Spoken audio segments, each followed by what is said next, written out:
Greetings, friends, fellow patriots, and fellow citizens, and welcome to this week's edition of the We the People Convention Weekly News and Opinion podcast. My name is Tom Zawistowski, and I'm the host of this podcast, and I'm also the president of the We the People Convention organization. And this podcast is brought to you by the generous donations to our donors to the We the People Convention, who supported us for the last 17 years and helped us achieve the many major achievements we've had over these last 17 years. If you have the means to help and support us, we'd ask you to go to wethepeopleconvention.org and click on the donate link and give what you can. This is Memorial Day weekend. I hope sincerely that you will have a good 3-day weekend where you'll be with family and friends and have a chance to just celebrate our great country and our 250th anniversary. But be sure not to say Happy Memorial Day weekend, because it's not a happy holiday. Memorial Day is a solemn day. It is not Veterans Day. It is the day that we remember those who have given the ultimate sacrifice, those who have died to protect and defend our individual freedom, liberty, and prosperity. And I'll have more to say about Memorial Day at the end of the podcast, where I actually have a list that I put out every year of all 1.3 million Americans who have given their lives so that you and I can live the lives that we live. So please, have a great weekend. And, I certainly hope you have some fun at parades and things like that. But make sure that you remember what it's all about. And remember those people those family members who gave that ultimate sacrifice. Say their names. Make sure that you honor them. Go to the cemetery, drop off some flowers, and just pay your respects. Okay? All right. So we're going to get started. The podcast is a little bit different this week because, just as kind of a strange news week. So it might be a little shorter than it normally is. We'll see how it goes. But part of the strangeness of this week is the Iran war situation. Rubio says U.S. peace talks are making progress and there are some good signs, but it sure doesn't seem like much is going on. The Secretary of State Marco Rubio said on Friday that there was slight progress in U.S.-Iran peace talks after President Trump said days earlier that negotiations were approaching a decisive moment and Tehran must deliver the right answers or face renewed attacks. Rubio said, I don't want to exaggerate it, but there's been a little bit of movement, and that's good. He said at a May 22nd meeting of NATO foreign ministers in Sweden. There are some good signs, adding that he didn't want to come across as overly optimistic and that the developments over the next few days would likely provide more clarity. So, the negotiations continue in Pakistan, which is kind of brokering the deal.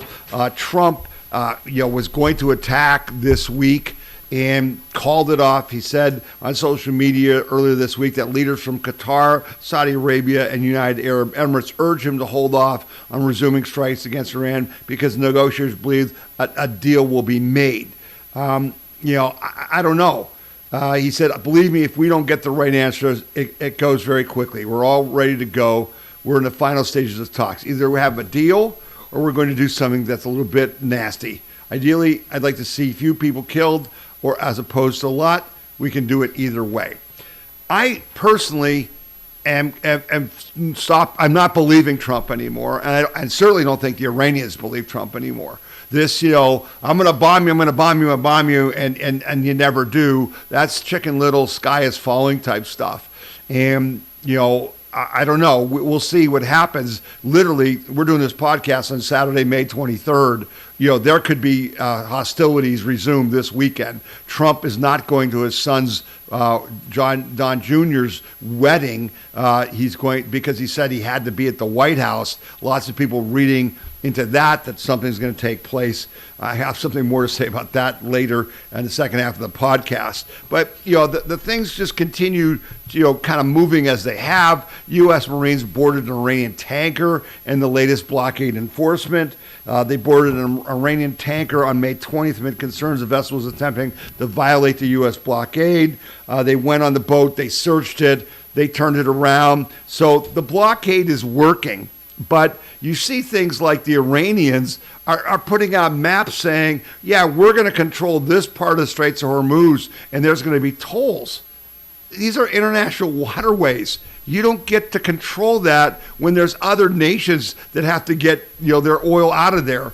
So, it's just not going well. And I think, that Trump is going to have to take military action because the Iranians think they can just keep playing it out like they always have. And Trump said, he wouldn't be a fool, wouldn't be fooled by them. Well, it's getting to the point where we're going to have to show that we're not messing around anymore. And time is coming when that's actually going to have to take it. It may be this weekend. This was very interesting. I want to put this out there. FBI offers a $200,000 reward to catch former U.S. Air Force specialist in Iran spying case. This was kind of interesting. The FBI on May 14th said is offering a $200,000 reward for information leading to the capture and prosecution of former U.S. Air Force counterintelligence specialist who defected to Iran in 2013 and was later charged with revealing classified information to the Iranian regime. The Bureau said in a statement that Monica Witt served in the military from 1997 to 2008. So that's a long time. Then worked as a government contractor until 2010. She later defected to Iran in 2013. 2019, she was indicted by a grand jury in Washington on espionage charges. And now they're putting out this reward to capture her. That's, that tells you that, we've been infiltrated. They know things about us that we probably wish they didn't know, and they're using all that. And so this is what war looks like, and you got to fight to win. And so we're hoping that that's going to, be the case we go forward. This was very disappointing to me, and it's. But I understand, and I don't believe that Trump fired Tulsi Gabbard. Tulsi Gabbard resigns from Trump cabinet. Her husband Abraham was recently diagnosed with an extremely rare form of bone cancer, she wrote in her resignation letter. People are making a lot about this. Trump was very complimentary of Tulsi Gabbard. But what's concerning to you and I as patriots is that Gabbard was the one exposing the cheating in the elections. She was the one exposing the deep state emails and the conspiracy against the United States, the conspiracies to overthrow the duly elected president of the United States in 2016 and 2018, 2020, and then into 2024. And so to have her gone is a loss for us. I really mean that. And so we'll see how this plays out. Trump said her second in charge would take over, but I see this as a setback for us and our efforts to rein in the deep state. And so that was kind of a bad development this week. We wish her and her husband all the best. We hope that he can recover. But on a personal level, I'd ask you to say a prayer for her. I know she's not a Christian. I'm not sure what faith she is. She's from Hawaii, but do keep her in your prayers and her husband. She's a real patriot, and she's sacrificed a lot. She's taken a lot of abuse from our government and from the deep state, and she deserves your respect. Okay, so then I've been talking to you about the fraud issue and how it's just exploding. And here in Ohio, we're now the new Minnesota. It's just the stuff coming out in Ohio is just unbelievable. And the DOJ is supposedly coming here next week, to have a press conference and start. J.D. Vance, Ohio's former Ohio senator and now vice president, is leading the fraud task force.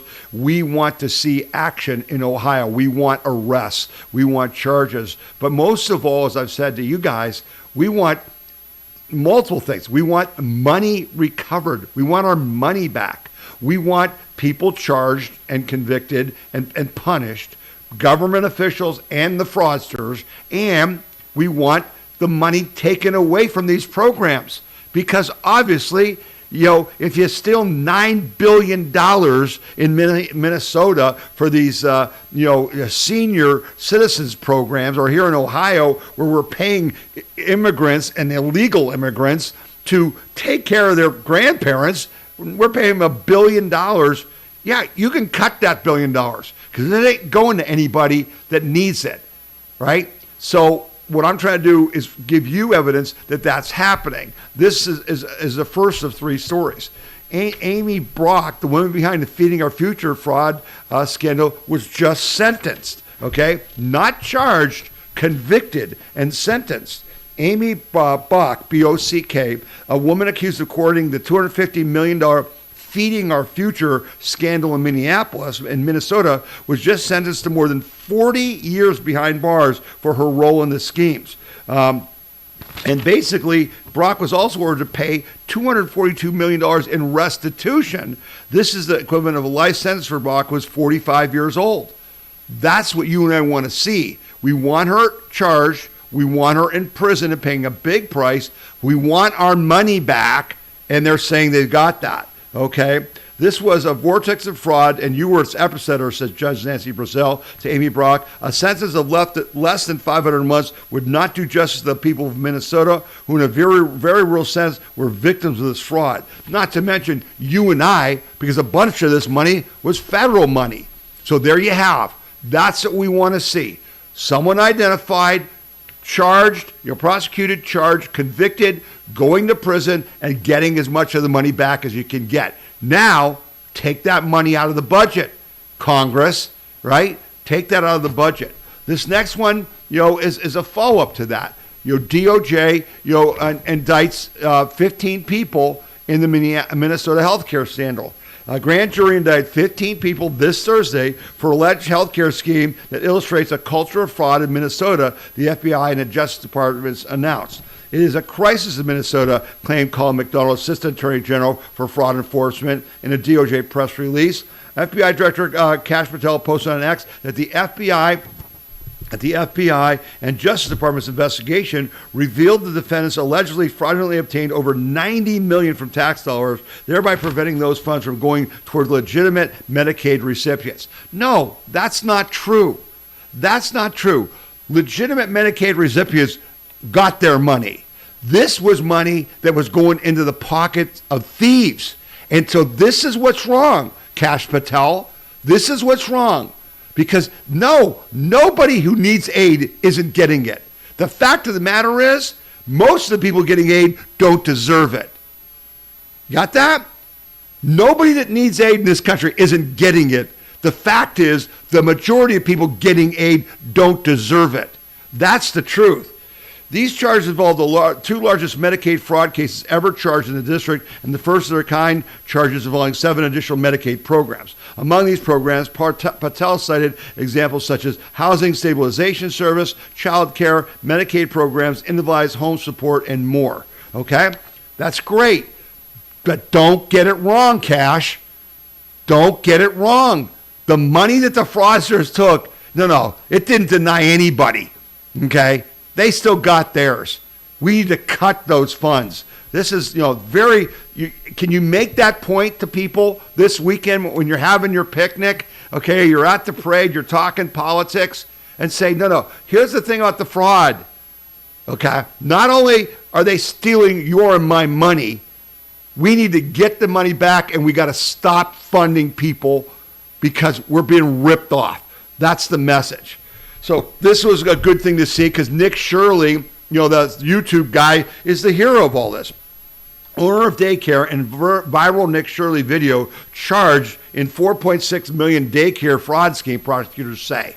Okay, so this was a good side. A woman allegedly tied to Minnesota's massive Feeding Our Future scandal has been charged in a daycare fraud scheme after being featured in a viral video by influencer Nick Shirley. She is accused of pocketing millions of dollars meant for children's meals. Fema Egden Mohammed was charged Wednesday with wire fraud and conspiracy to defraud the United States, according to court documents. There's a picture of her there, okay? Earlier this year, Mahmoud was indicted for alleged role in an initial $250 million feeding of our future scheme. So she's kind of tied to that other woman. But again, these are people who have been doing this for years. And Tim Walz knew it.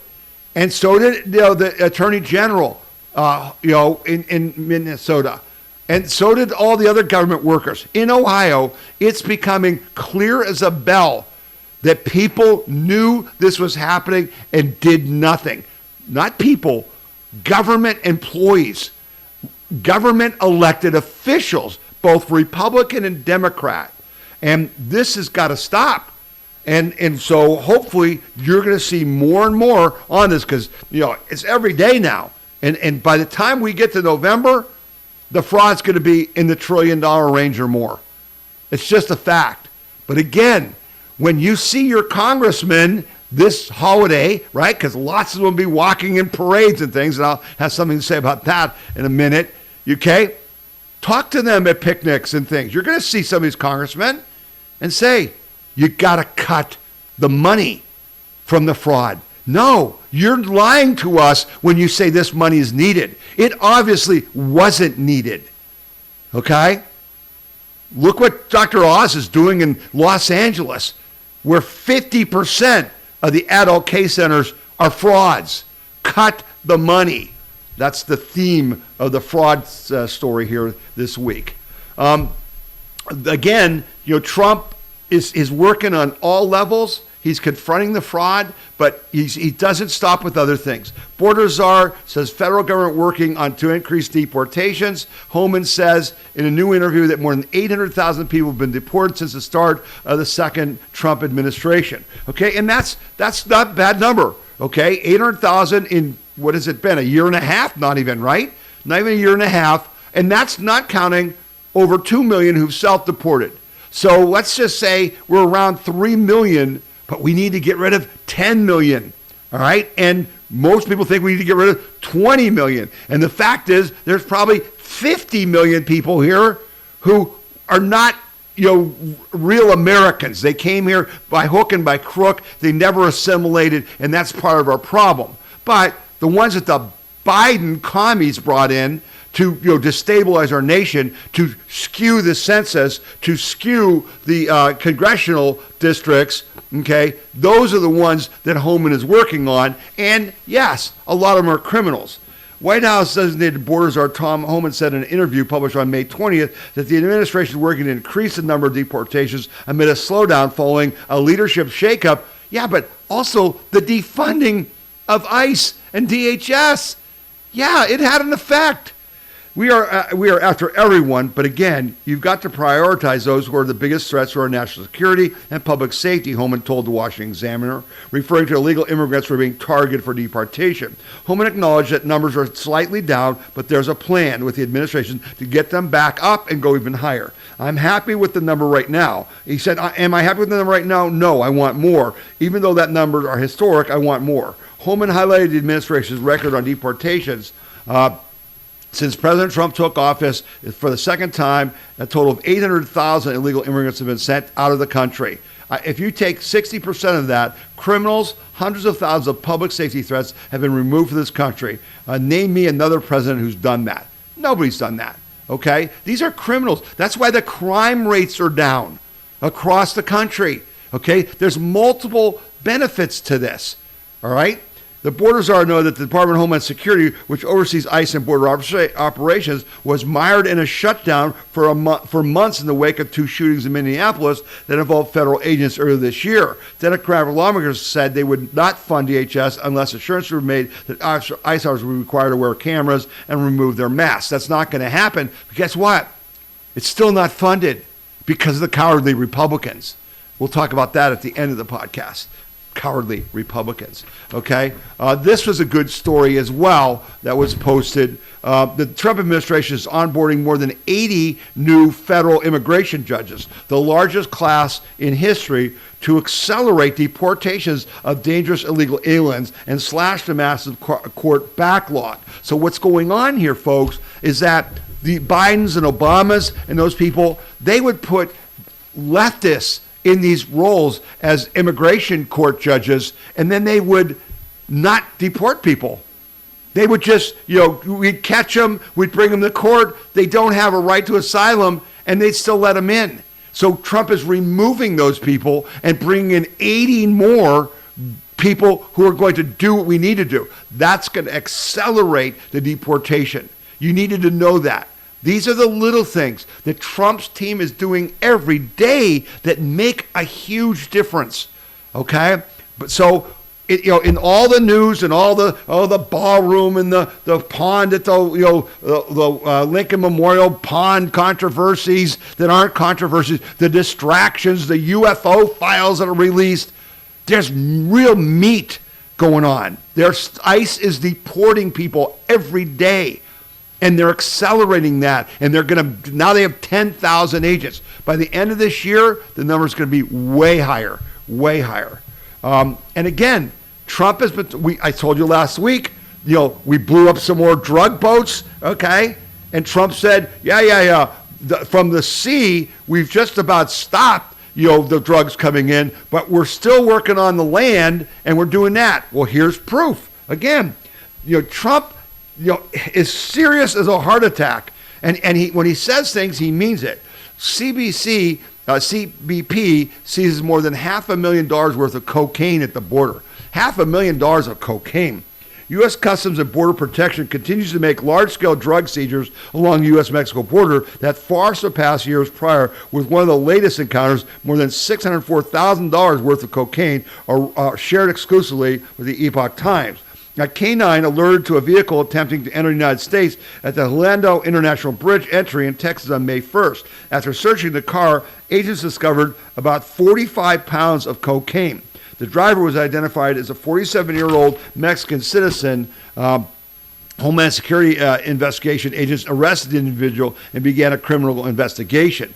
The seizure reflects our officer's steadfast commitment to the border security mission and reflects the effective use of technology and inspection skills. Enforcement actions like these prevent narcotics from infiltrating our communities and inflicting addiction, pain and death.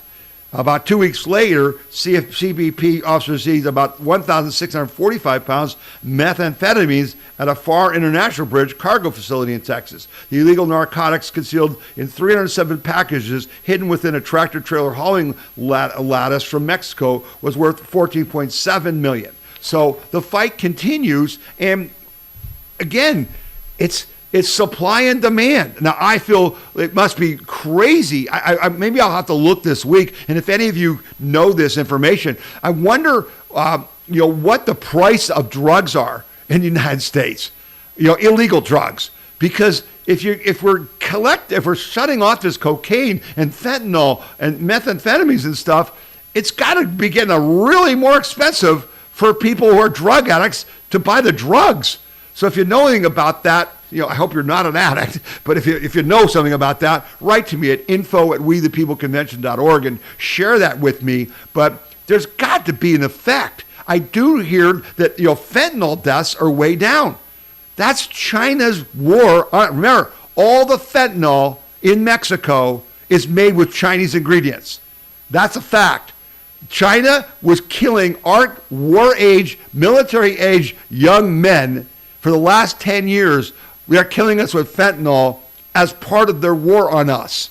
Yeah, little known fact that maybe you could talk about, on Memorial Day weekend, about the people who've been killed, not in war, but in the war, which is many of your family members, people I know people who've died from drug overdoses because of the Chinese. Anyway, we're fighting the fight, and that's what's most important, and it's really impressive. Okay. So then, this week, the other big story was there were some big primaries this week, okay? And one of the most controversial ones was Thomas Massie loses primary to Trump-backed Ed Gallarine. Gallarine, a former Navy SEAL who was bolstered by record spending in the Kentucky U.S. House GOP contest. This was a primary House election. There was $30 million spent. That's not good. That's not good for us as a country. That's not good for elections, okay?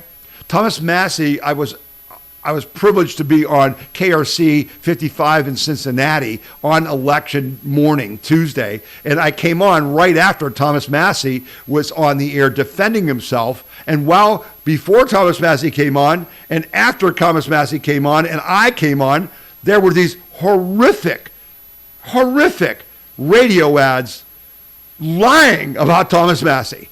And what do I mean by that? What I mean by that is what they do, and the reason the Republicans and Democrats do these CRs and these omnibus bills, and they don't vote on bills individually, they cram everything into one bill. Yeah, because if you vote against it because you don't like one part of it, they can run TV's ads saying, Thomas Massie is for men and women's sports. He's not for men and women's sports. He voted against an omnibus bill because it was bad for America. It spent too much money.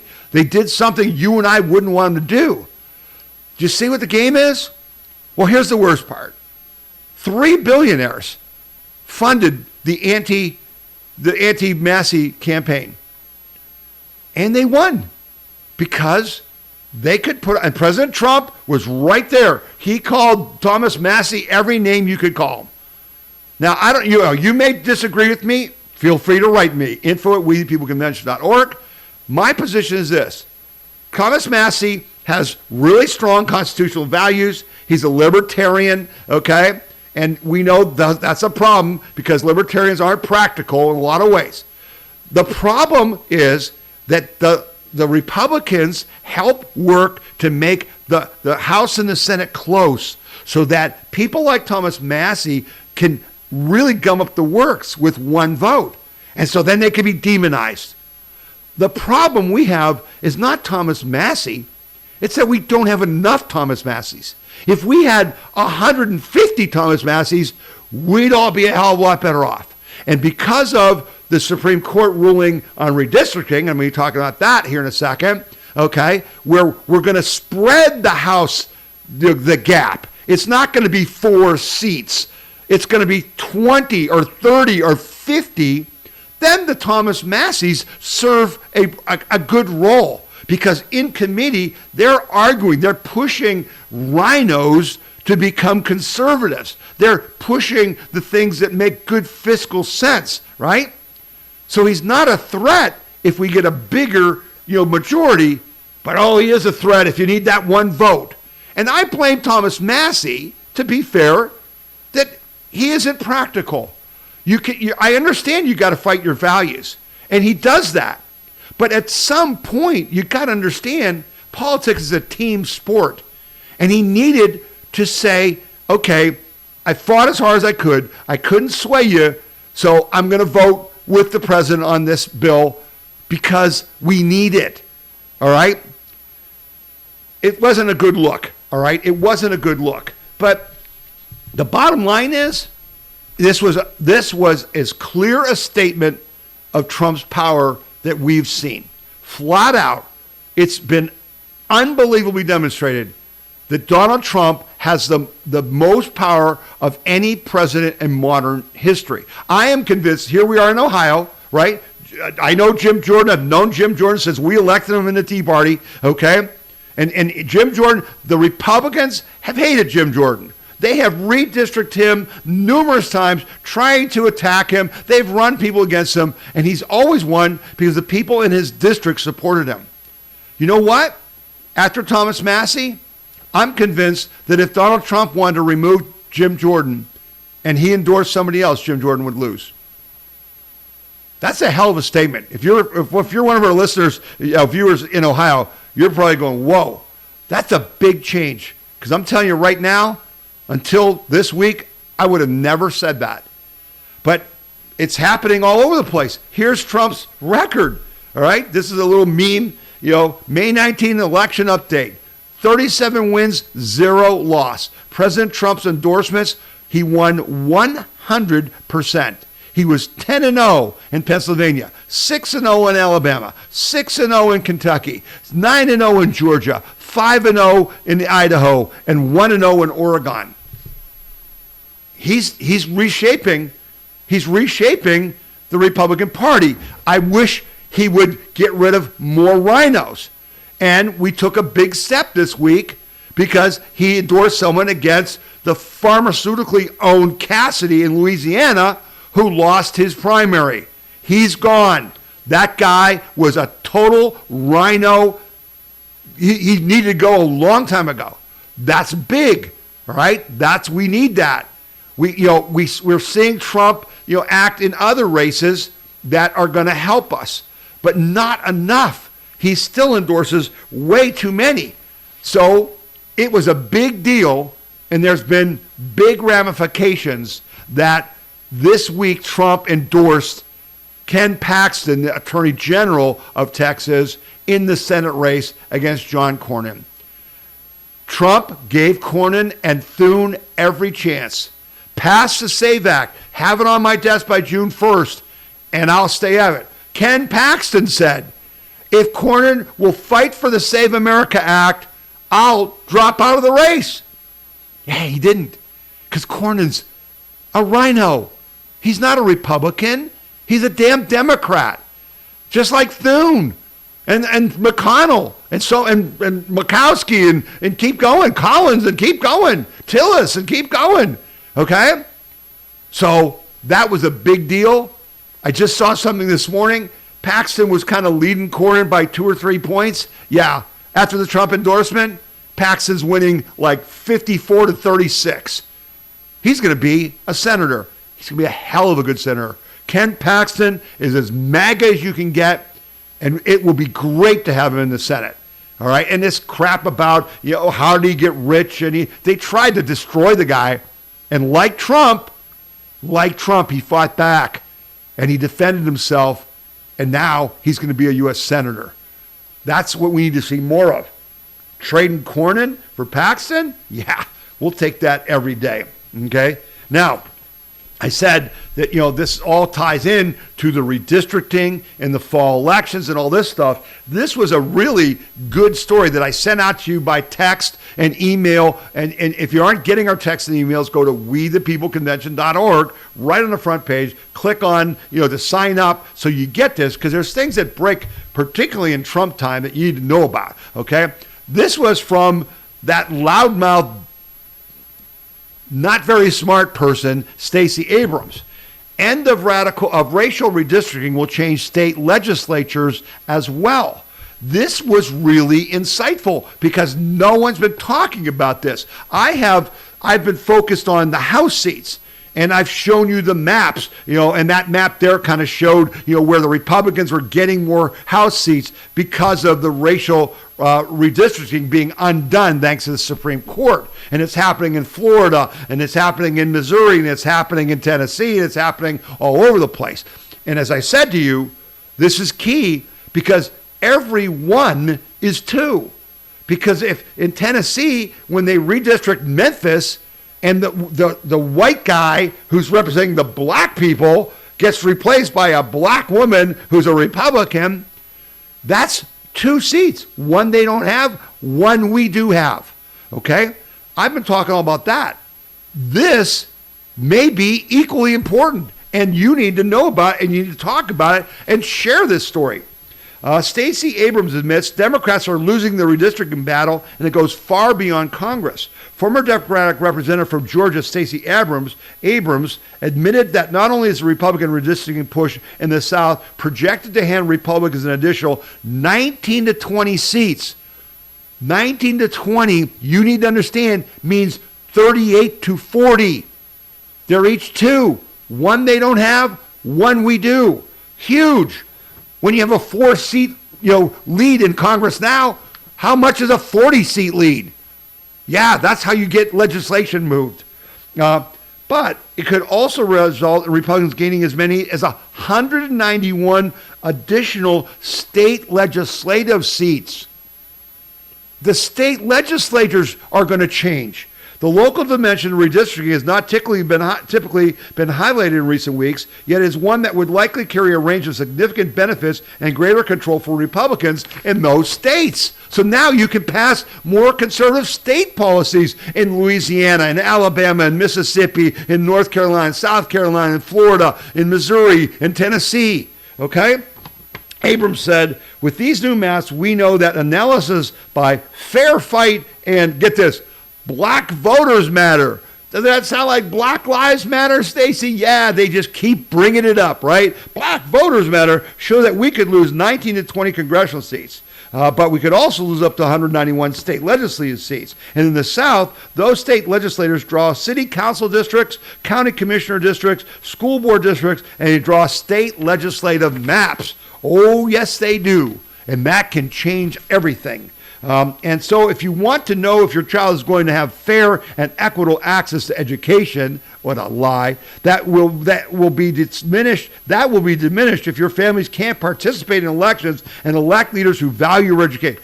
What do you mean, Stacey, they can't participate in elections? Nobody's taking away anyone's vote, right? The Supreme Court is just saying you can't have racial districts, which is what the Democrats imposed, lying about the Voter Rights Act, and Republicans let them for 30 years, right?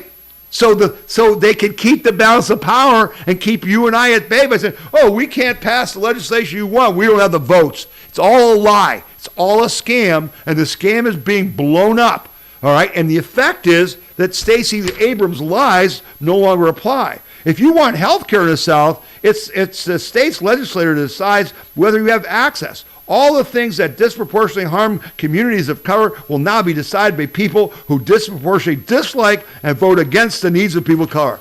Really, Stacey? Really? White America hates black people. You're a racist, Stacey. You've been taught to be a racist. You were indoctrinated in college. Because guess what? There are way more black congressmen, women and men, in white districts than there are black congressmen in black districts. Isn't that interesting? That in Memphis, the Democratic congressperson was a white man, not a black woman or a black man. So why did all those black people vote for that white guy if he's so racist? Because you're lying, Stacey. The Democrats are lying. You're full of crap. We are not a racist nation. We're the most tolerant nation in the history of the world. We don't give a damn what color you are. We care what your character is and what you can do. Merit, baby. Oh, Stacey doesn't want to run on merit, and neither do the Democrats. They can't win on merit because they can't compete with people who really have the values of hard work, right? They want to cheat. So it's just, and then it just goes from this stupid statement. But again, it's a really important thing for you to understand that this is going to help us in the state pass conservative legislation. And I keep telling you guys, this is the year we win the war. This is the year the Democrat Communist Party goes the way of the Whigs. Because if they can't cheat in elections, they can't win elections. And if they can't win elections, they can't force their Marxist ideology on you, and they can't steal $1 trillion or more of your money to fund their global war against Western civilization. Does that line of thought line up for you? Okay? This is the beginning of the end. Local, state, federal, the way of the Whigs, we win the war. And so what do? What's the next thing Hakeem Jeffries, the brilliant House leader, does? This is insane. This is show you how out of touch they are, okay? They now are going and saying to black athletes should refuse to go to Alabama, LSU, University of Mississippi, the Florida schools, because those states are racist because they're redistricting the racist districts. What? You think a kid that's grown up wanting to play for Alabama their whole life is going to not go to Alabama to play football because you lied to them about a racist state? You're insane. Hakeem, how desperate are you guys?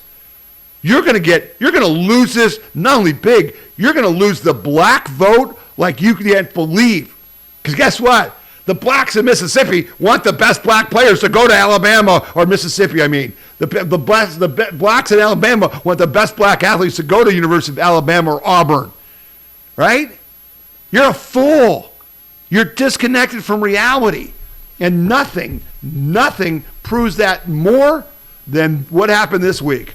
New DNC autopsy paints dismal picture while burying the Biden cover-up and Harris incompetence. Yep, the DNC finally released it's called an autopsy. After an election, the parties usually say what went right, what went wrong. And there's been some really interesting autopsies. Oh, but the Democratic Party didn't release one after 2024. And then they released what everyone is basically calling a piece of garbage. Okay? Garbage. Kamala Harris demanded its release. The American media industry openly wondered what Democrats were hiding. DNC Chair Ken Martin kept insisting that the report wasn't ready for publication a year and a half later, almost 2 years after the 2024 election cycle. 2 weeks to the day after Harris demanded its release, Martin finally caved. And then he went on this. So he puts it out this week, all right? He puts this thing out, and then he says, I'm not proud of this product. It doesn't meet my standards, and it won't meet your standards. I don't endorse what's in this report or what's left out of it. This is the head of the Democratic National Committee. Why would you release something that you think is garbage? I could not, in good faith, put the DNC stamp of approval on it, but transparency is paramount. So today, I'm releasing the report as I received it in its entirety, unedited and unabridged, with annotations for claims that couldn't be verified. What the hell does that mean? Right? Okay, you're getting pressure to release it. You know it's garbage. Why wouldn't you fix it? You know why? Because they're fools. Because they are so indoctrinated. They're so caught in this Trump derangement syndrome. They're so dominated by the minority in their party who are radical anti-American Marxists that they can't tell themselves the truth. They can't, like adults, take responsibility. There's no responsibility in this report, okay? What about the report itself? People can directly access the 192-page report, but it's not easy to parse thanks to the lack of effort in finishing the product. It's unfinished in another sense, too. There's apparently no mention of Joe Biden's cognitive decline or the effort to cover it up in the autopsy. The words cognitive, dementia, senile, and mental, they make no appearance. The June 24th debate barely gets a mention, which was the trigger point. Trump debates Biden and the whole world knows he's senile, right? He's got dementia. They don't even mention it. They don't talk at all about their constant attempts to sell Joe Biden as sharp as a tack. They don't talk at all about how they didn't, have a primary and they just forced Kamala Harris on everybody. It's a joke because they're a joke. Yeah, this is the group that lectures you about democracy. Oh yeah, democracy. Yeah, when they've cheated in their own inter-party primaries the last 6 elections. There's no democracy. It's all about power. That's all it's about. It's about destroying America. It's about stealing your or my money. So this is why we're going to defeat them, because there's nobody there. If we cut off their money, which is Trump is doing, if they can't use our money to fund their campaigns, they're done. Yeah, they're going to have their billionaire donors. It's not going to be enough. It's not going to be enough. I did the report last week that you saw. The Republicans have out-fundraised them massively for the first time in years. Okay? But this report was disgusting, and they can't handle the truth. So that's good for us. And that tells you all you need to know about them. All right, so last week, I told you about, the suspension of the gas tax, trying to help Americans because the biggest complaint is the gas prices are too high. And I did this story, okay? And then for those of you in Ohio, I followed up with an email to Governor DeWine saying, Governor DeWine, give us our damn money back, because in Ohio, there's insult to injury.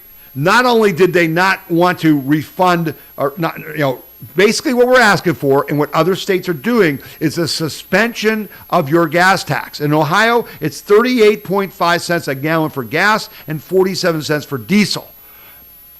I know the gas prices are hurting you, but I've told you for weeks on end, it's your patriotic duty to pay for that because that's your contribution to the war effort.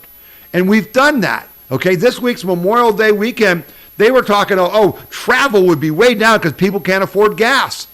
Guess what? It's up a little bit from last year. So how bad is the economy really? Not as bad as they want you to think. The facts tell the truth. Those are tells. If gas prices were crushing people, they wouldn't be going on these trips for the holiday. Okay? They are. So we haven't been, saying, because we know the war is going to end and we know gas prices are going to come down. But then in Ohio, they disclosed that they've collected $1.2 billion more in taxes across the board from we the people than they even budgeted for. This is money they don't need. And so I got behind the suspend the gas tax because that was the quickest way to get $1.2 billion back into the hands of Ohio's citizens. Okay? But other states are doing it as well. And so I ran this story at WeThePeopleConvention.org. Is your state suspending their gas tax? And it's a map that you can click on that shows the additional cost per gallon by state. And you'll get a kick out of this, okay? President Donald Trump has proposed suspending the federal gas tax at 18 cents per gallon price, which has soared more than 50% since the start of the war in Iran. So he's talking about suspending the federal gas tax, which is 18 cents. And as of May 12th, the average national gasoline price was $4.50 per gallon, up from $2.98 on February 26th. So in California, drivers pay the highest prices in the nation, where gas is on average $6.14 in California. Wow. In Oklahoma, where they pay the lowest, it goes for $3.94 per gallon. That's a big gap, all right? And remember, California has like the most oil reserves in the nation. That's all a tax on you by the government, the Democrat, communist, anti-capitalist government taxing you in California. You're the ones to allow them to do this to you, okay? How much does each pay as taxes? Well, on that map, I showed you taxes and fees on gasoline across the U.S. range from as little as 27 cents per gallon in Alaska, makes sense, to 89 cents per gallon in California. The Golden State has the highest overall taxes on fees on gasoline, of which federal taxes count for 18 cents. Several states, including Georgia, Kentucky, Indiana, Utah, have already implemented suspensions or reductions of the gas tax in response to higher gas prices following the start of the Iran war. In other states, similar actions are gaining partisan support, nonpartisan support, independents, Democrats, Republicans. I asked you last week to contact your state reps and say, can you just suspend it for a while? Our proposal, and if you go to that story at WeThePeopleConvention.org, you'll see my video from last week, and you'll see the email that I put out that gives you who to contact. I called on Vivek Ramaswamy and Amy Acton, the two governor candidates, to come out and say, we're for giving this money back to the people because we don't need it. Okay, I put the leader of the House and the Senate, Matt Huffman and Rob McCauley, their phone numbers, their information. I put a link for your legislators. But what we say in Ohio is the law would be that we will immediately suspend the gas tax on gas and diesel until the end of the year or until gas prices go below $3 a gallon in Ohio, whichever comes first. So if the war ends sooner and prices come down, the gas tax goes back on. If it goes on, the war doesn't get settled, the prices are still high, we have some relief through this year. The Republicans then say, hey, look, we care. We're doing something for you. That's smart politics. And as I said to Vivek Ramaswamy, Rob McCauley, this is a no-brainer. You can, quote unquote, give people a break that costs you nothing because you already took their money. How can you not support this? My goodness. It's just, and they're like, yeah, you make a good point. I don't care if I make a good point. Give us our damn money back. So if you're not angry in Ohio, like I am right now, you should get angry. Go to the story at wethepeopleconvention.org, and then you'll see my video. Click on that, and it'll take you to the email where I spell it all out, and then take action. And I said earlier that your congressmen will be, in Memorial Day parades and at picnics, and you'll have a chance to maybe see them. Yeah, how about at the parades in your community this Memorial Day on Monday? How about if you chant, suspend the gas tax and embarrass them? How about if at the picnic afterwards or at the parade or when you see them around, at various events, you confront your state rep, your state Senate and House member and say, listen, you took $1.2 billion of money that you don't even need. Why in heck won't you give it back to us? Why would I vote for you if you won't give it back to us? Why would I support the Republican Party in any way if you are so egregious? Because in Ohio, we're grossly overtaxed anyway. That's why we have an amendment we're trying to get on the ballot to repeal property taxes, because the legislature, controlled by Republicans, won't give it back to us. So we're trying to take it. Well, here's another example. Why should we support Republicans who don't support us? Wow. So anyway, do it in your state. Fight for your rights. Okay? Remember what I said earlier. The money that you and I, the taxes we paid that they told us was needed to help the orphans and the needy and the elderly and all this stuff, it's all a damned lie. It's a transfer of wealth. It's socialism. It's not capitalism. And I talked to you about, I used an AI to say, what part of the federal budget is spent on things that the Constitution says the federal government should do? Border protection, field and army, that kind of stuff, right? $2 trillion. So why is our annual federal budget $6.7 trillion? All the rest should go. You need your money back. Fight for it. All right, going to do one more show before we take a break in the podcast. And I just wanted to make note of this because it is important. SpaceX yesterday launched its most powerful rocket ever, Starship version 3. And it completed its mission for the most part. When it landed in the Indian Ocean, it exploded, which they didn't expect. But this is a big step forward. This rocket is mammoth. This thing makes the Apollo rocket look like a toy. The Starship V3 is a completely redesigned version of the rocket with several upgrades and modifications over its predecessors and consists of a first stage booster called Super Heavy and an upper stage known as Ship. The mission was a major step toward operational missions for SpaceX, even though it was delayed by a day due to technical glitches that prevented the initial launch attempt the day before. This thing can lift massive payloads, okay? This thing can go to Mars and it can go to the moon. This is a whole new level. And, this is also important because Musk announced this week that they're going to do their IPO. This is going to be the biggest initial public offering in world history. Probably it's going to be on the market, where people can buy it Unfortunately, you and I won't be able to buy it because institutional investors will get to buy it. You got to be qualified. You got to have $1 million to be able to buy initially on the IPO. Eventually, you'll be able to buy it, but by then, the institutional investors will have been taking their money out. You'll be overpaying for it. Needless to say, SpaceX's IPO is going to value the company at like $1.5 trillion, and it's all because of the rockets. It's all because of his ability to go into space and put data centers in space, put Starlink satellites in space, go to the moon. It's a huge step. And like Elon Musk or not, he's doing things no one else has ever done. And he's doing it for America.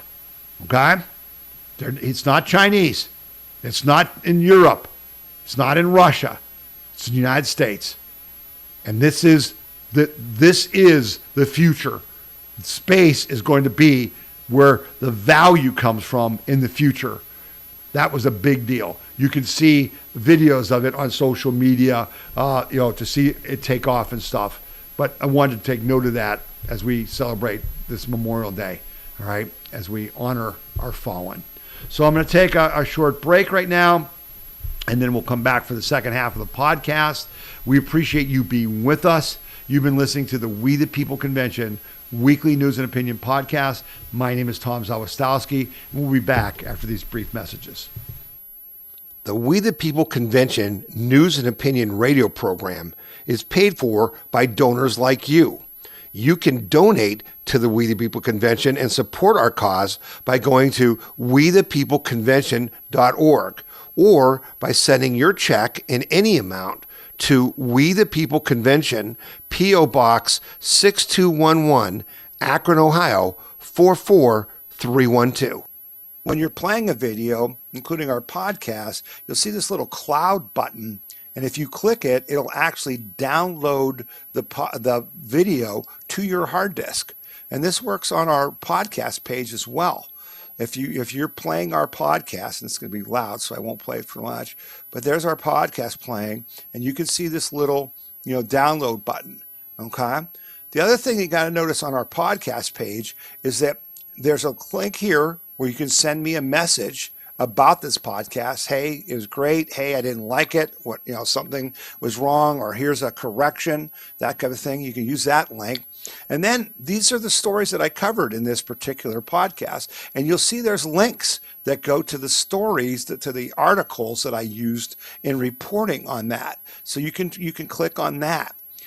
You'll also see that you can sign up for our emails and text messages, but you can also watch our podcast on Roku TV and on Amazon Fire TV. And these are the instructions for doing that. So this is all on our podcast page, right on the front page where the yellow button was. So if you click there, this is our podcast page. These are the instructions for watching on Roku TV or Amazon Fire. And I watch our podcast on TV. It just feels more comfortable.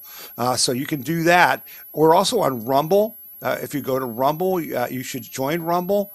It's Tom Z at WTPC. You'll see our podcast there. So you can get us a lot of different ways, including on Apple iTunes. And then this is an audio version of our podcast. If you click here, it'll just play the audio of the podcast. It will not, show you the video. So people can, listen to that while they're jogging or, working out, working in the yard, or just relaxing and just want to listen to the audio and not watch the video. And again, this is available on phone, on your iPad, on your laptop, on your computer, any way you want. And you can share this whatever you see. If you're on a page that you really like, and you see an article that you think, geez, I've got to share this article, with someone in my family. You can send them an email by clicking on the little envelope. You can post it on Parler or MeWe. If you click on this, you get all kinds of options, where you can put it on Twitter or Facebook, whatever, which we don't support, but you can do whatever you want. So we ask that you share what you see on our We the People Convention site. and that you get more people to look at it, because that's the whole idea here, to help educate people, inform them. And then, as I said before, Link, we're not just about talk, we're about action. And in my podcast every week, which is published every Saturday, so if the new podcast usually comes out every Saturday, and in that podcast, I will ask you to do certain things that will help protect and defend your individual freedom, liberty, and prosperity. So that's the We the People Convention website. Come back often, use it to be informed, and share it with others. Thanks a lot. All right. And we appreciate you being with us. We appreciate those of you who donate to the We the People Convention. We know everyone can't do that. That's fine. What you need to do is you need to watch this podcast, and then you need to share it, and then you need to act on the things we talk about in this podcast, like talk to your congressman, okay, when they're home for Memorial Day weekend, and urge them, to pass the SAVE Act, urge them to fund, DHS and Homeland Security, urge them, to support the fund for the weaponization victims that we're going to talk about at the end of this podcast. Take action with your state legislatures and get them to look at suspending your gas tax to help people out, right? That's what it's all about. So, you watch the podcast, you share the podcast to get more people to watch it so that they will act too. Then you act, and then if you can, you give. That's great. We appreciate it.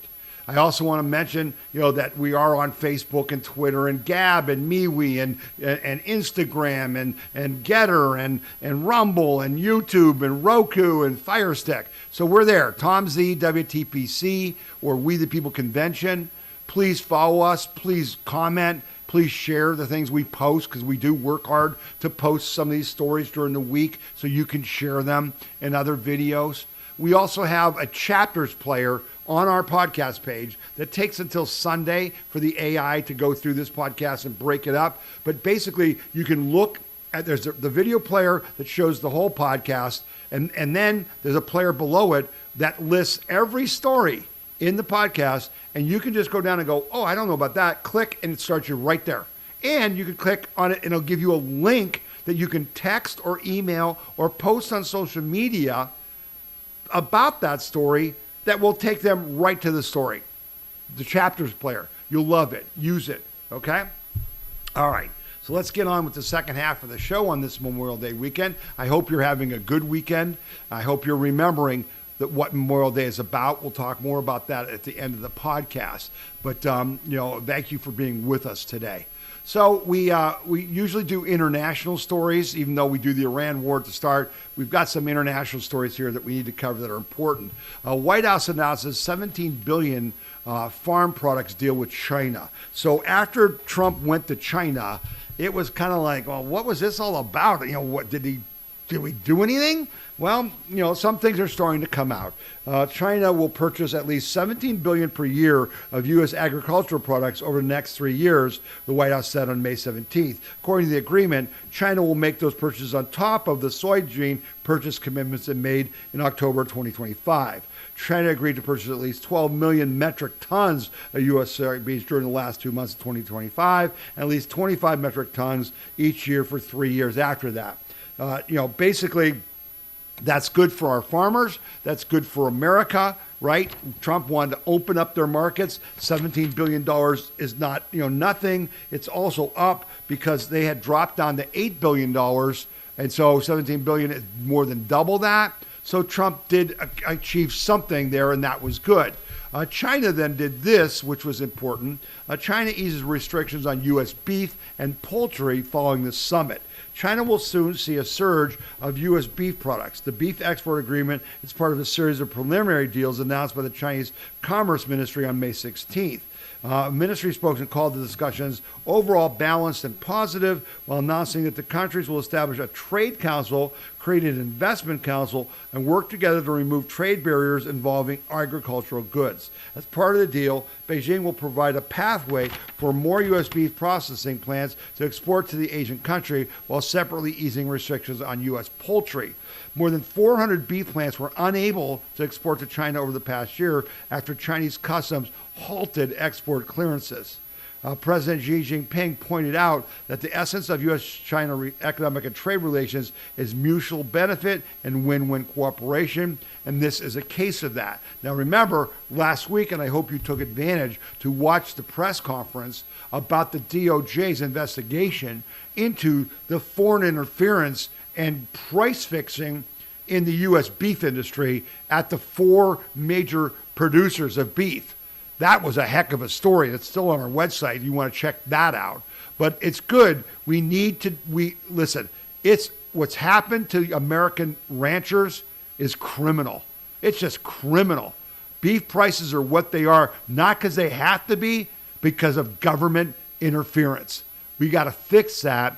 Having more markets for American beef will invigorate the market and get more people to have cattle and sell them, okay? So that was an interesting thing. So China, we did get something, okay? You need to know that. You need to share that with people. Okay, now, this story, I'm going to put in context. Report, Cuba's new 300-plus attack drones could now target American assets. What a shocker that while Trump is putting pressure on Cuba, right, to try to overthrow the communist regime, they leak. The CIA leaks this story about 300 drones in Cuba. A new study indicates that Caribbean state of Cuba has acquired more than 300 military drones after tensions between the country and the United States have continued to escalate over the past months, according to Axios. U.S. intelligence reports show a growing concern that Cuban forces could use military hardware to launch strikes against U.S. assets in Guantanamo Bay, American military vessels, or hit targets in Key West, Florida. Axios managed to gain information after classified intelligence leaks from a senior U.S. official regarding Cuban capabilities and presence of Chinese and Russian intelligence operations on the island. We think that these types of technologies could be being that close, and a range of bad actors from terrorist groups to drug cartels to Iranians to Russians is concerning, one U.S. official told Axios. It's a growing threat. What a bunch of crap, okay? That wasn't planted, right? Trump's getting ready. And again, I told you at the beginning of the podcast, Trump's not going to his son Don Jr.'s wedding because he had to get back to the White House. And everyone's thinking that means they're going to attack Iran. Don't be surprised if they attack Cuba. Okay? And this is a setup. Yeah, we're really worried about 300 drones in Cuba. Like they're gonna attack at Guantanamo Bay. You think Guantanamo Bay doesn't have any defenses? They think you're stupid. It's the deep state, again, trying to manipulate you. That story's a joke. This wasn't a joke.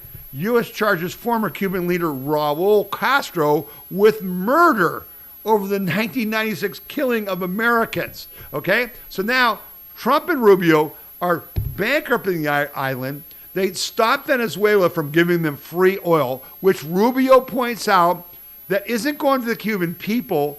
The Cuban military and their communist leaders sell that oil for cash and keep 60% of it. They have billions of dollars in foreign banks while the Cuban people starve. Okay, that's the game here, all right? Just like Iran, the Iranian Republican Guard, those guys have stole $1 trillion from the Iranian people. Okay, so that's what's going on here. So now, we send our CIA director, Radcliffe, goes to Cuba to talk about what's happening next. Then this story comes out about drones. Then we charge Raul Castro with murder, okay? Former Cuban leader Raul Castro has been indicted on murder charges in the United States. Court records unsealed on May 20th show. The move reflects intensifying U.S. pressure on the communist regime as the island grapples with severe economic turmoil caused by us. The charges stem from Castro's alleged role in the 1996 incident in which Cuba shot down 2 planes belonging to humanitarian groups called Brothers to the Rescue, killing 3 U.S. citizens and 1 lawful resident. Okay? The indictment filed in federal court in Miami charged Castro and 5 co-defendants with 1 count of conspiracy to kill U.S. nationals, 4 counts of murder, and 2 counts of destruction of an aircraft. Okay? Yeah. Why this? They're telling Raul, you better get the hell out of Cuba, or you're going to get the Maduro treatment. Okay? And it's just the next step. So what happens? Oh, yeah. What a surprise. U.S. aircraft carrier and strike group arrives in Caribbean amid tensions with Cuba. The U.S. Southern Command said the aircraft carrier USS Nimitz was accompanied by carrier Air Wing 17, USS Gridley, and USNS Patuxent, Patuxent, Patuxent. I don't know what that is. That's an interesting name for a vessel. The arrival comes as President Trump downplayed the threat of escalation in negotiations with Cuba on Wednesday. Trump has previously hinted what he calls a friendly takeover of Cuba as the island's government faces an economic and energy crisis and mounting domestic opposition. A friendly takeover? You cut off their oil, you cut off their money, you cut off their ability to basically have normal operations. And that's going to be a friendly takeover? Yeah, that's friendly like dealing with the mob, right? You either pay us or we're gonna break the windows in your building, right? So look for something to happen. Cuba's going to fall, and I'm okay with that. It should have never been able to stand. And the whole Cuban Missile Crisis and the whole Bay of Pigs fiasco. This should have been a long time ago. China has spy stations with big dishes and stuff that spy on the United States from 90 miles off our coast. And we let that happen for how long? Way too long. Get out of here. You're done. Get the hell out. And then let some of the Cuban Americans who are in Miami, who are entrepreneurs and businessmen, wow, see what they do with Cuba. Cuba ain't going to be Haiti, folks. Cuba's going to be frickin' Las Vegas with an ocean view, okay? So I'm all for it. I'm all down with that. That's big. But yeah, a friendly takeover and yeah, nothing to see here. There's a carrier strike group off here and oh yeah, we just indicted you for murder. Wow. Okay. And Trump's just not doing that, right? He's not just talking about China and Cuba and Iran and all this stuff. Trump's Greenland envoy Landry arrives in Nuuk for first trip to island. Governor Landry from Louisiana anticipates talks of business opportunities, possible medical support, and more in visits involving State Department officials. So Trump is still moving. Why? Because the threat to North America from Russia and China is across the Arctic Circle. Greenland is a huge point of defense, and Trump knows that. And even though we have rights to put bases, and we're negotiating to build 3 new bases there, okay, he wants more. So in an exclusive interview with the Epoch Times, Louisiana Governor Jeff Landry, the United States Special Envoy to Greenland, don't you know, described his plans for his inaugural trip to the Danish territory scheduled for May 17th through May 20th. He said his trip will be confined to Nuuk, the Greenland's capital, where he arrived on May 17th. It will center on the annual Future Greenland Conference, a forum for discussing business opportunities on the world's largest island. Describing the visit as a trade mission, the special envoy said he hoped to explore mining, tourism, and seafood, as well as the possibility of an American healthcare initiative to address tuberculosis, hepatitis D, and other issues in Greenland's small and scattered villages. This is basically a trip that gives us an opportunity to collect information about what Greenlanders view as opportunities. Here's your opportunity. You can become a U.S. territory. I'm not for states. I don't want Cuba to be a state. I don't want Puerto Rico to be. They can be territories, okay? I'm happy with 50 states. But anyway, Trump's still working, and he's going to get what he's working for, and I'll show you something about that at the end of the podcast you're going to really like. So stay tuned for that. Next thing, this is something that you and I have wondered about for a long time, and I'm glad to see some action. FBA says it shut down India-based call center accused of defrauding elderly Americans. It comes as 2 U.S. business executives pleaded guilty to federal charges this week. The FBI on Wednesday said it shut down an India-based call center accused of defrauding elderly Americans of millions of dollars, also confirming that 2 senior executives admitted to the charges. The FBI Boston office said hundreds of elderly victims here in the U.S. and abroad were defrauded out of millions of dollars through tech support scams. Our senior citizens deserve honor, respect, and protection. And if you target them, we will do everything we can to bring you to justice.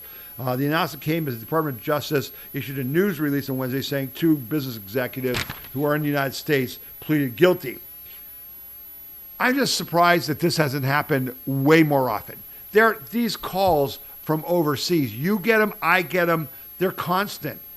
Why are they even allowed to come in? Why aren't we, again, in the age of the technology we have with AI, in the CIA, in the military, with Planetar and stuff like that, don't tell me you can't identify these people from overseas and just not let their calls come into the country. Don't tell me that. I'm in the telecommunications business. I have been for 42 years, though we're not going to be for much longer, thanks to the FCC, okay? But you can do that. Why are we getting all these calls when they tell us, oh, there's a do not call list and it's illegal for you to call people that don't opt in. So we can't make calls to help our candidates win elections, but these people can make calls to steal your money on security fraud, right? Good to see, but want to see a whole lot more of it. Maybe if we weren't spending all that money on these social programs, we could spend more money to keep us from getting ripped off by bad actors globally. Just a thought, just a thought. Anyway, then this story came out, which is good. And the Agriculture Department is doing a really amazing job. I don't think in past administrations, I never saw the Agriculture Department have so much visibility, okay? Brooke Rollins, the secretary, is doing great stuff. So the problem with the Straits of Hormuz and the Iran war isn't just gas prices. Isn't just gas, it's liquefied natural gas that comes out of that region and has been bottled up. It's also fertilizer, causing a huge crisis. And shame on us, shame on the United States for putting ourselves as one of the world's bread baskets, right? We export food. We're not the biggest anymore, but we're right there. The food being exported around the globe. You'd think fertilizer would be a national security issue. Why wasn't it? Oh, because the lefties, Marxist, anti-American, climate Nazis were against anything that farmers do. We're against anything, they're against farts from cows, for God's sake, right? So it is so refreshing to see us taking not only action, but decisive action on the fertilizer issue. Listen to this video. Hey, I have 3 quick announcements. Number 1, the Blue Point Project in Louisiana. I think I have a poster up for that within 45 days. And thanks to the quick movements of General Butch Graham with the U.S. Army Corps of Engineers, with Adam Tell, who's here today with us to talk a little bit about it, we should see permitting wrapped up on this project to build a $3.7 billion ammonia plant, which, when opened, will become the world's largest ammonia plant in Louisiana. That permitting, they moved at Trump speed, is what we like to say. Adam will talk a little bit more about that, but so grateful to be able to announce that today. Under another administration, it probably would have not happened, or if it would have taken years and years to get to permitting. We're so excited about not only the fertilizer implications of that, but the hundreds and hundreds of jobs that will come along with it for the great state of Louisiana. And of course, our administrator, Zeldin, will be part of that as well. Number 2, I want to talk a little bit about the Biden administration program, the Fertilizer Expansion, or FPEP projects. FPEP was originally conceived with a very good thought in mind, and that is we have to reshore, onshore our fertilizer production here in America. But what we found when we began to dig into the program, was that, of course, it focused on climate instead of fertilizer impact. Of the 121 projects that were identified in the last administration, only 8 were moved to completion. There were 90 of the projects that were actually lacking agreements. 7 were marked unsatisfactory, totaling $70 million. And in most instances, there was 0 contact information recorded for the awardees. We have now changed that. We are in touch with every single one of them. We have run it down. We are talking to them. Those projects now that were stalled because of climate requirements are now coming back online. So you can hear a little bit more about that too in the coming weeks. We'll be assisting the higher impact awardees with project completion, putting them on Trump speed. For example, an $80 million investment in Washington State under this program that, again, was stalled, was projected to produce 700,000 tons annually of hydrogen ammonia fertilizer that will support over 200 jobs. We expect construction to begin this year. So, wow, right? That's action. That's action. How about like I told you, right? We always bring receipts. There's your receipts.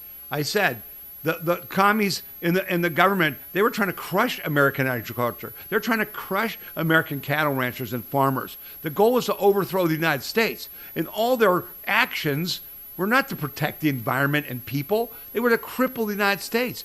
8 out of 121 projects that were on the table for the Biden administration to get going were even looked at. 8 of 121.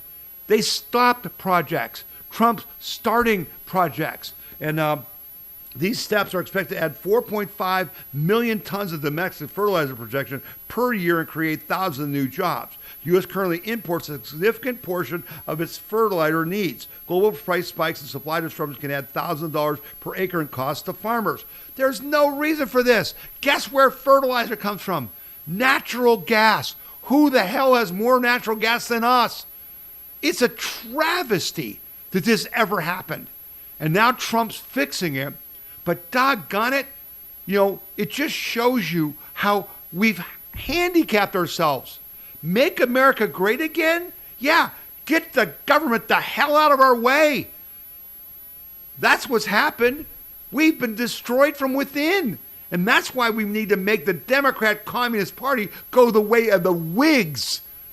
Stop the cheating, get them out of government, and then get government out of our lives.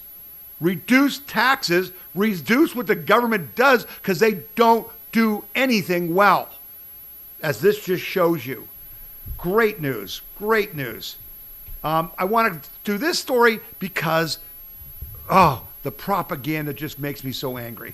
Colorado resident dies from hantavirus after rodent exposure. The death was not connected to the cruise ship outbreak. Again, there are people trying to make this hantavirus and the Ebola outbreak in Africa as the next pandemic and all that stuff.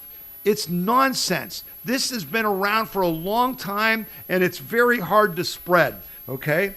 Colorado officials said an adult resident of the state died from hantavirus after being exposed to a rodent, and that was not connected to an outbreak of the cruise ship a month earlier. In May 16th news release, Colorado's Douglas County Health Department confirmed the hantavirus death was reported in their county, which is in the Denver metropolitan area. The case is not linked to the MV Honduras cruise ship outbreak, officials said. The infection was acquired by local exposure to rodents. The risk to the general public remains low. No other information about the person was released, and the investigation is still underway. In Colorado, the deer mouse is the rodent species that most commonly exposes people to the virus. Avoiding exposure to rodents, which is generally a good idea, and their urine, feces, saliva, and nesting materials is the best way to prevent infection. No kidding. According to the Center for Disease Control and Prevention, 890 cases of hantavirus were reported between 1993, when it started, and 2023. That's 890 in 10 years. Okay? This ain't no pandemic. Of that figure, 121 have been confirmed in Colorado, the second highest after New Mexico, which saw 129 cases. About 35% of the people who contract the virus die, according to the CDC. Most cases in the United States occur in the west of the Mississippi River. Don't be panicked. Don't listen to that. It's all a distraction. It's all intended to throw you off, the path of what the heck's really going on. Okay? That's what it really is. Okay, now we're going to get, to the end of the show. We're going to cover some other things that, are important and that you need to know about. So this was a good thing. Senate Republicans confirmed nearly 50 of Trump's picks for energy, land, and management. You and I know that the Democrats have been refusing to, doing everything they can to stop Trump from putting into the head of government the civilians that he's allowed to appoint to put the agenda, the Make America Great Again, America First agenda that you and I voted for. They're trying to stop it from being implemented by denying the people to implement it, okay? And the Senate, which is supposedly controlled by Republicans, but is controlled by RINOs, has not been doing the job. They did do some things this week. Senate Republicans moved one step closer to clearing out the backlog of President Trump's nominees. The GOP confirmed 49 of Trump's picks on Monday, a move that will install 60% of the civilian nominees. It's also the fourth time the Republicans have done this as a batch because the Democrats have been, stopping them, right? So they changed the rules so they could do 50 at a time, okay? Including in the latest batch of 20 different positions, including a dozen U.S. attorneys, several U.S. marshals, ambassadors, and members of a variety of agencies, including the Department of War, Transportation, Energy, and others. You think that's important? Yeah, that's important. That's important. Why did it take a year and a half? Also included a group of Trump's picked to lead the Bureau of Land Management and a former member of Congress, Steve Pierce. Senate Democrats, for much of last year, have blocked most nominees from getting confirmed. Typically civilian nominees who are often confirmed without actually having to take a full vote of the Senate, and the Democrats are forcing them to do that. Chuck Schumer has made it his goal to show we're fighting Trump by handicapping the government that you pay for and not letting Trump appoint people he has a right to appoint. It's disgusting. And again, while it says it is this move has proven successful because they have appointed 400 of Trump's picks. And that sounds great, right? And that leapfrogs his first term total during his first year, having only gotten 323 confirmed, and blew past President Biden during the same period, had 365 nominees confirmed. Now let me put that in perspective, because that's all bad, okay? It said that with this 50, they've now confirmed 60% of Trump's appointees. He's been president for almost a year and a half. So what that means is that it will be 2 years in before you and I get the government we voted for. Why is that? That's wrong. And then they want to compare, say, oh, this 400 is better than the 325 in Trump's first term? What happened in Trump's first term? You Republicans, remember Paul Ryan and Mitch McConnell? You guys handicapped Trump with the Democrats' help. So don't compare those two. And then what happened with Biden? Republicans did to the Democrats what the Democrats are doing to us. It's all wrong. We voted for a government to do certain things. Close the border.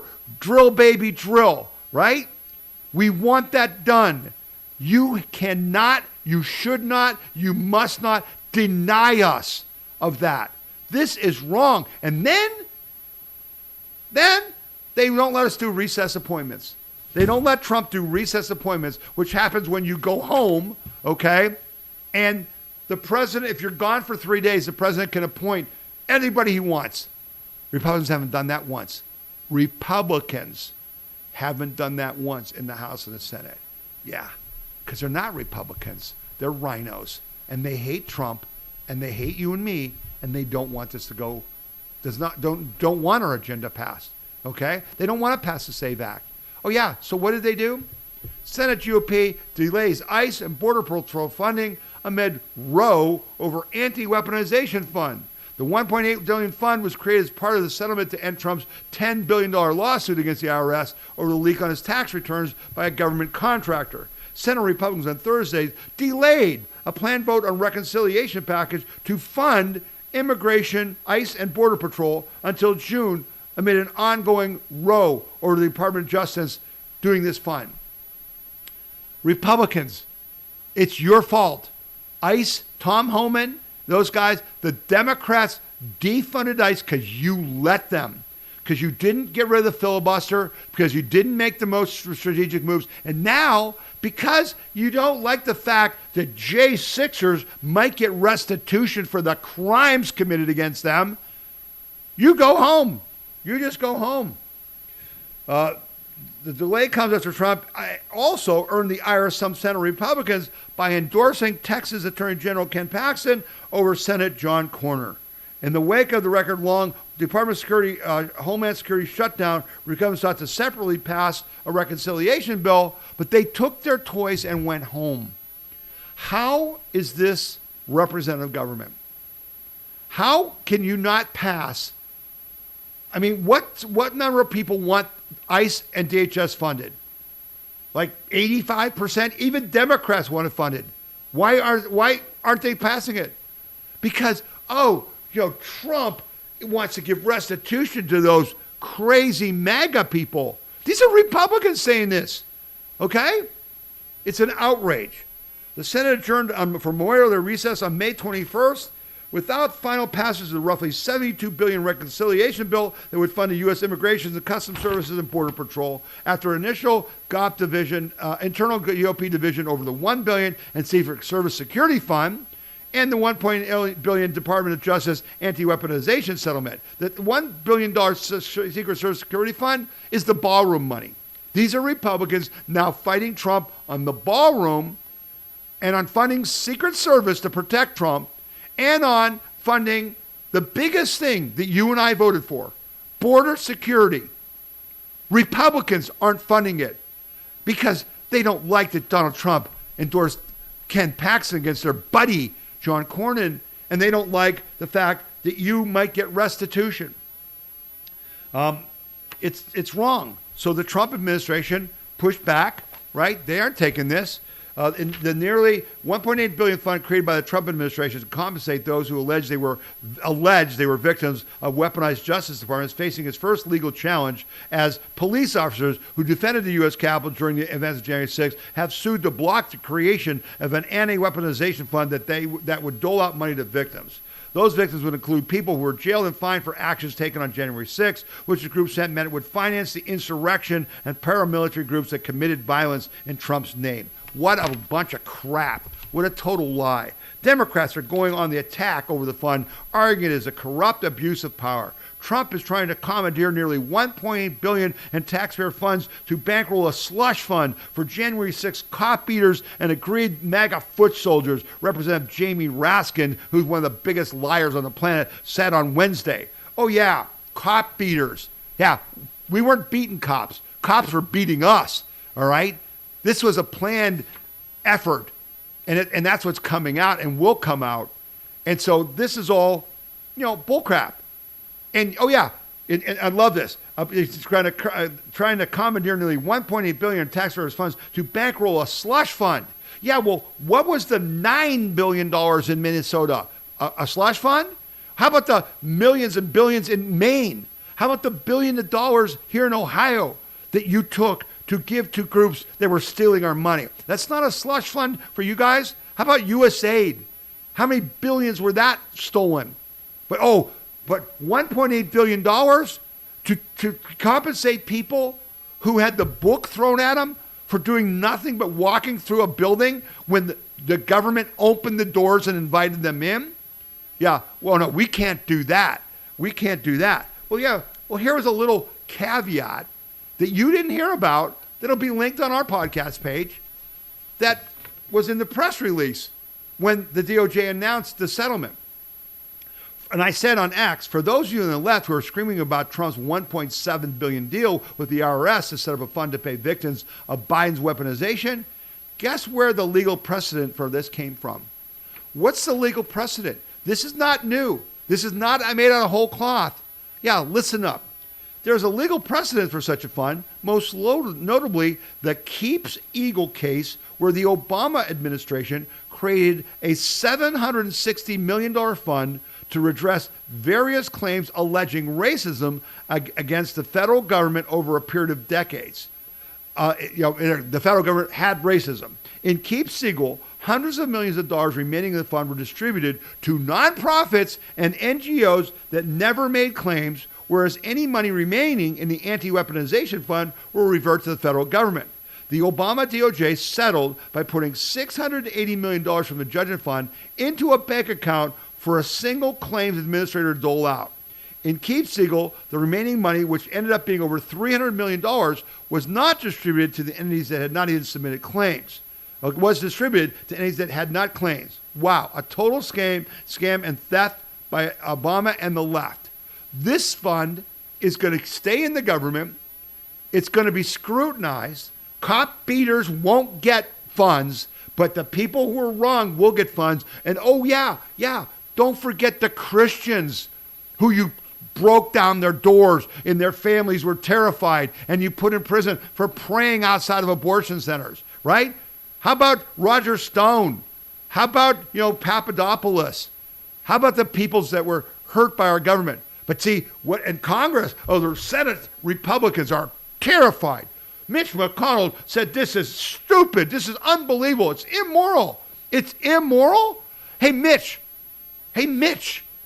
where were you when the Biden administration was raiding Mar-a-Lago, was raiding Roger Stone's home, was putting Peter Navarro in handcuffs at Dulles Airport? Where were you, Mitch?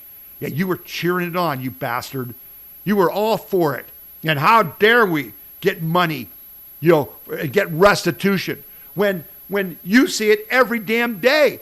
There's people who are, ICE is arrested and deported illegal and they're getting millions of dollars, right? Every wrongful arrest, the government pays millions of dollars. But, oh no, the J6ers? No, they don't deserve anything because they're insurrectionists, don't you know? Yeah, no, we don't know. What we do know is they're not insurrectionists. They're patriots who defended this country and they had their lives ruined, their jobs taken away, their businesses destroyed, their marriages destroyed, their children were traumatized. They're still hurting because you, Mitch McConnell and John Thune and the rest of you guys did nothing for them while they rotted in prison for 4 years. You wouldn't even go visit them. Yeah, but you're gonna be righteous and say no. So you know what? I hope Trump says, fine, we're gonna keep fighting you for $10 billion. Get the $10 billion and then set up a private fund. And let's do it that way. How's that for an idea? Trump ain't stupid. He's gonna win this one too. And he's doing what's right for the American people. And it's just disgusting.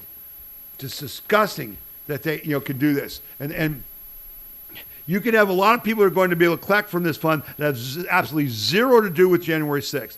I don't think half the Americans understand what Obama and Biden administration did to those they saw as political enemies. And this effort, I'm glad that the DOJ is doing this. I'm glad they're discussing in a Capitol Hill. Keep the news going. Post about this on X. There's been J6ers putting awesome stories about, look what they did to me, and then tell me I don't deserve restitution. Share those stories. I put them on my X account, Tom Z WTPC. Share those because we want the story out of what the government did to the American people and how illegal it was. And this is a way to get that out.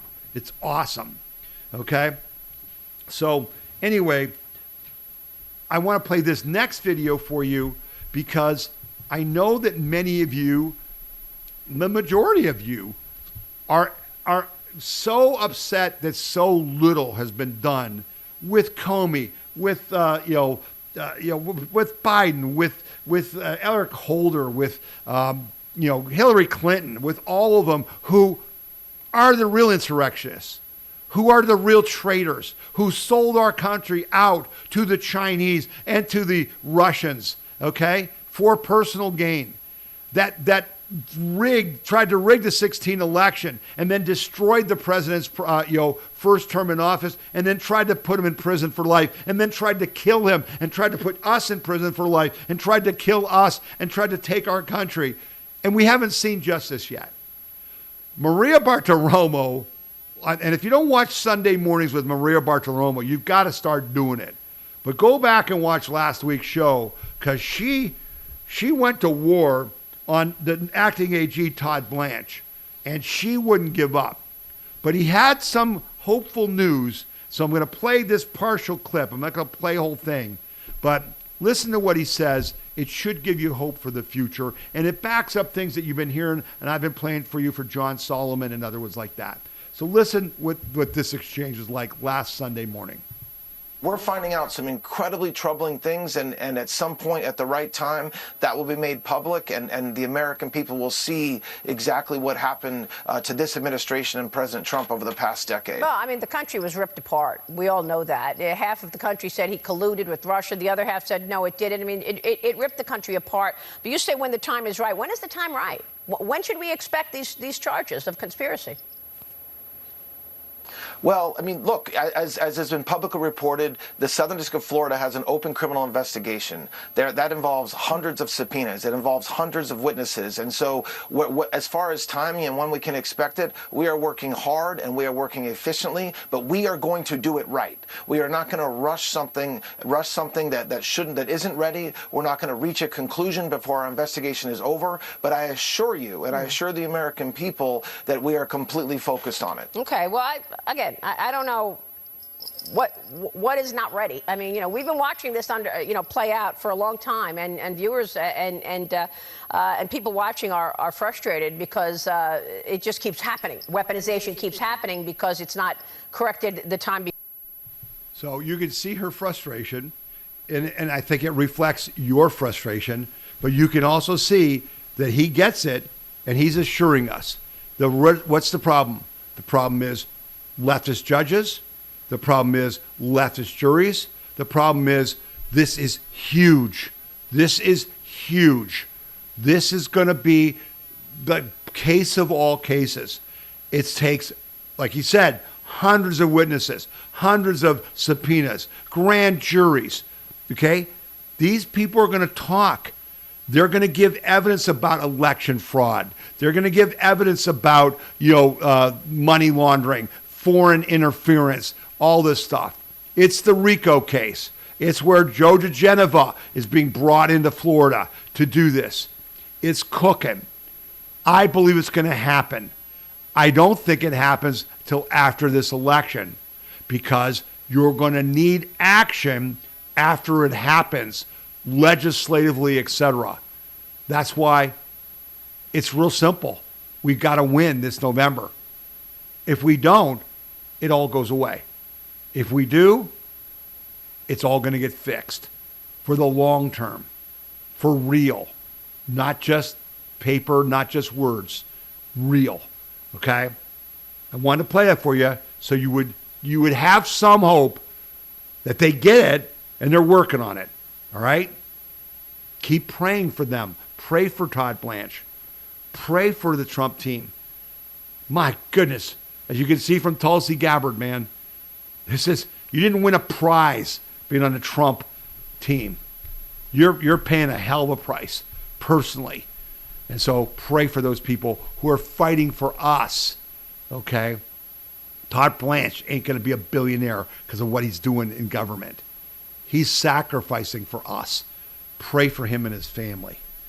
Okay, now, I posted this on our website because Nan and I were driving around and I turn on the radio and Trump's giving a speech. I'm like, who's he talking to? And I said, I think he's talking at the Coast Guard graduation.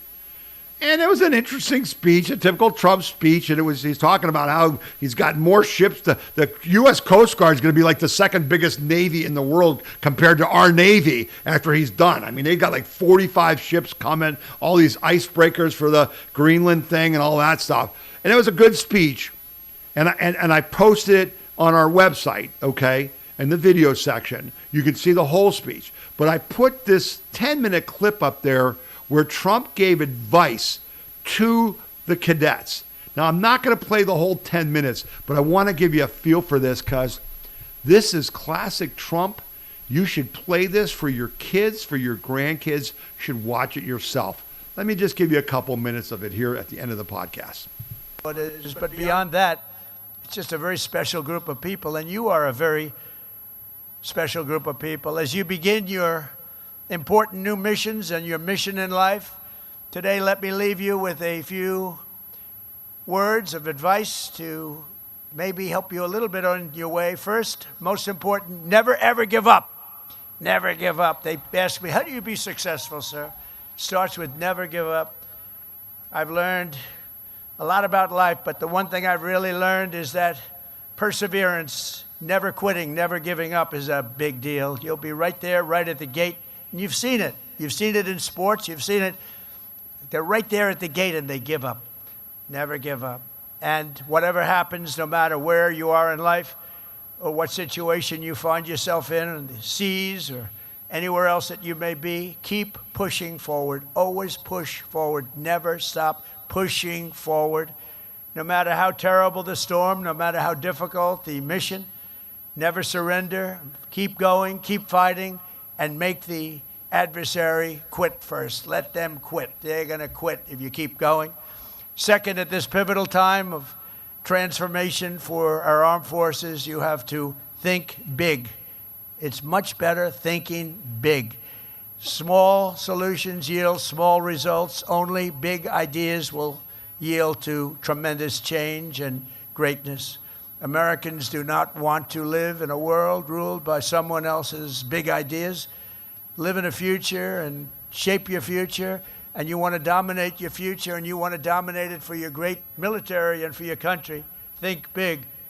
During the course of your Coast Guard careers, it will be time for incredible change, and change is going to happen, change that we can't even think of right now. The things will happen, and I believe for the best, hopefully for the best, but I believe for the best. But things will happen that you can't even imagine, and it's going to be very exciting. But the way that's going to happen is through thinking big. Nothing great was ever built. Think of that. Nothing great was ever built without the word momentum at your side. In times of your life, you'll have momentum. That's the time you go for it. I tell stories about people that lost their momentum and they went and it didn't work out well. You know when you're doing well. You know when you have that positive momentum. So take that momentum and go for it. So many people, they wait the wrong time. You know when it's right. Go with the momentum. The towering men and women of history have always been people of action.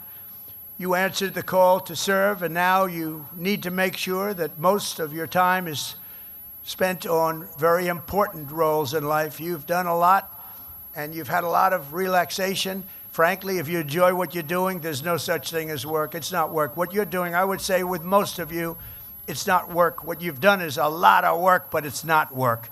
It really isn't. It's a great pleasure. I find myself, I work a lot. They say he's a workaholic. I'm not a workaholic. It would be tough if I didn't do things. If I didn't do things, I don't know what I'd be doing. It probably wouldn't be good. But you got to love it. And if you love it, it's never considered work. There will always be time for taking the easy path. And there'll be times when you want to do that or to settle for maybe a short-term fix. But for the best results, it'll always be a product of unbelievably hard work. That's why I always sign something. They say, oh, could you put something on? I say, work hard. To a young person, work hard. Because you have to work hard. It's so competitive. Life is so competitive. You have to work hard. It's never going to come easy. You have to work hard. A lot of great athletes, they say, the harder it work. I remember Gary Player, a great golfer. He was somewhat smaller than other great athletes. And he said, the harder I work, the luckier I get. That was the first time I heard it. I've heard that expression a lot, but the first time was from the great Gary Player, one of the top 3 golfers of all time. And he said, the harder I work, the luckier I get. It's a great expression. So that's a good feel for that. He goes on and makes like 6 more points. And what does that do? It gives you an insight into how Trump thinks, why he does the things he does, but it also is just words of wisdom for life. So not only do I have that 10-minute clip, which you can share at wethepeopleconvention.org, okay, then at the bottom I've got the whole speech, which is pretty amazing. And then I've also got the transcript of that 10 minutes. So you could share that with people. Remember, on our podcast, on our website, on every page, we have share links that you can, share that page on any social media you want, via email, via text, whatever. I think that's worth sharing, especially on Memorial Day weekend, because just words of wisdom. And I hope you'll appreciate that we took the time to do that for you. It was a 10-minute speech. That 10-minute segment of that full speech was really powerful, and I was moved by it. All right, and so Memorial Day, is a solemn day, a solemn holiday. And I put out, and I will send out in our email, and you will get access to this list on our podcast page. This is a chart that I do every year, and I update it every year, that lists the deaths of U.S. military from the Revolutionary War, and this is now through 2025. So it doesn't have the pilots that were killed in the one crash in Iraq, in Iran, and stuff like that. But it does show 1,320,226 people, Americans, your fathers, grandfathers, aunts, uncles, people who gave you this life you're living at this moment, who sacrificed their lives for an idea, for the idea that men and women can be free and can govern their own lives and don't need to be ruled over, for the idea that individual freedom, liberty, and prosperity is the best idea, the best form of government ever devised. And that capitalism helps take the greed of mankind and put it to use, as Adam Smith showed in The Wealth of Nations, that even the most evil person, when they do something to profit themselves, the whole world benefits by their efforts, whether it was intended or not. Okay? That's what Memorial Day is about. And so I will post a story. I wrote something in 2025 or 2020 about Memorial Day, and I'm not going to read it to you now. You can read it when I send out in the email today. But I just said, this isn't Veterans Day. You're not thanking veterans. We have Veterans Day for that. This is for the people who gave their lives.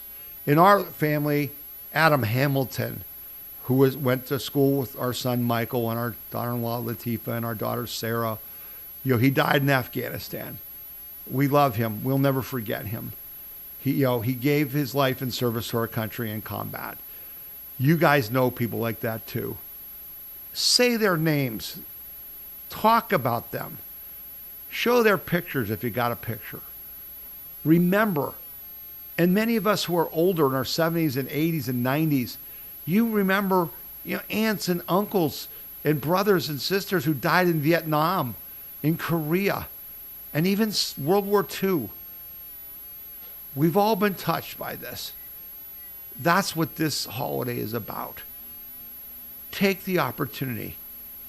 You honor them by remembering them and by remembering their sacrifice and acknowledging that that sacrifice is directly connected to your life, your liberty, your freedom, your prosperity.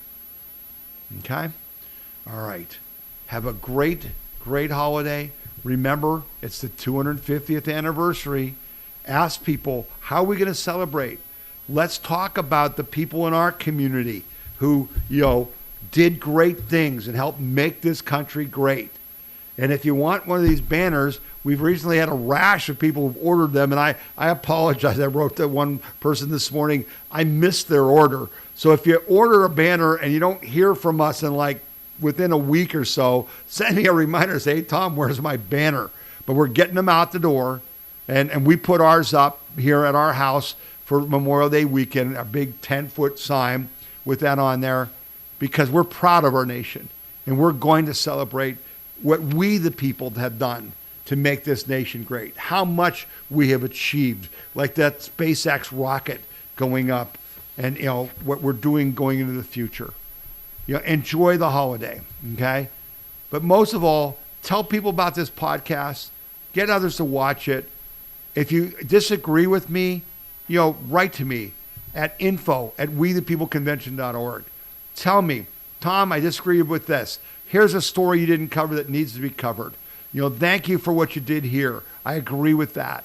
We need your feedback. All right? But we need you to share this podcast with others, because otherwise we don't get our goals accomplished. The things we ask you to do, like talking to your congressman, local, state, federal, about these things that are important, like the gas tax suspension, like funding ICE and DHS, like funding the fund to give back, to compensate the people that our government weaponized against and destroyed their lives, like Sidney Powell, like Catherine Engelbrecht at True the Vote. Catherine, they should get millions of dollars.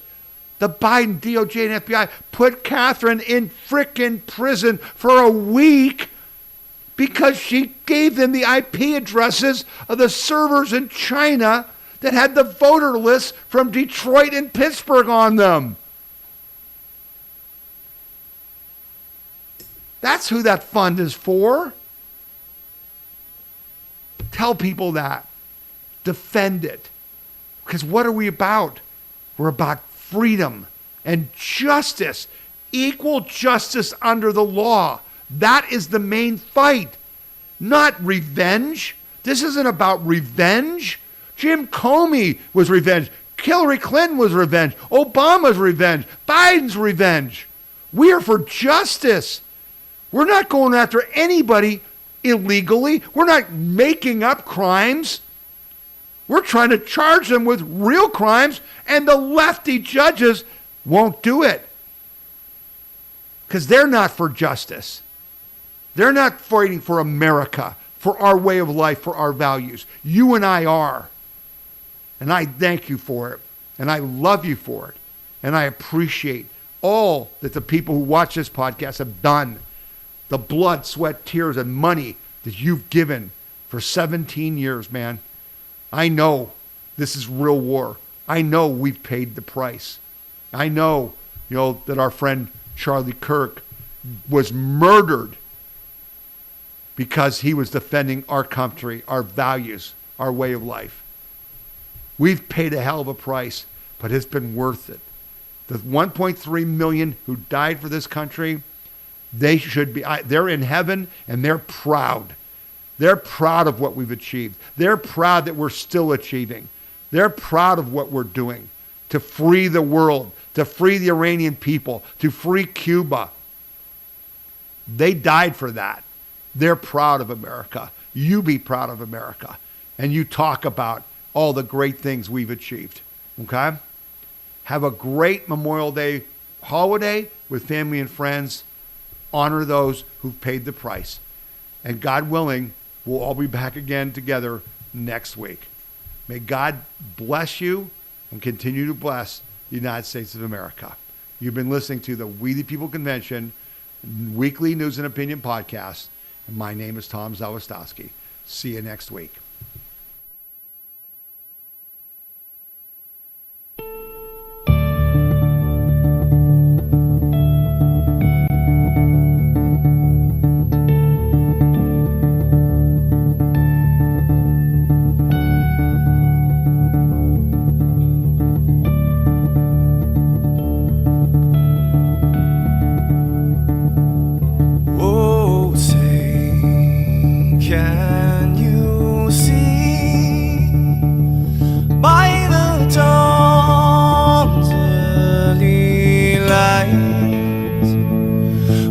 So proudly we hailed at the twilight